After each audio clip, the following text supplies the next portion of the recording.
атым Дария, менің атым Илья. Сіздерді Қазақстан халқының бірлігі мерекесімен шын жүректен құттықтаймыз.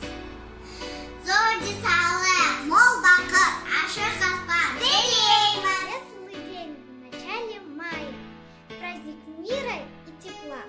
Вам я счастья пожелаю и здоровья на года. Мы дружной семьей живем в Казахстане. Татары, корейцы и русские с нами. Так пусть крепнет во веки веков дружба народа всех возрастов. Береке құтты болсын.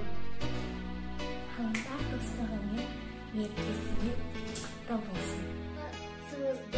Сіздерді хотим поздравить with the Day of Unity of People of Kazakhstan. Халықтарының бірлігі мерекесімен. Единство народов Казахстана. With the holiday of friendship of peoples.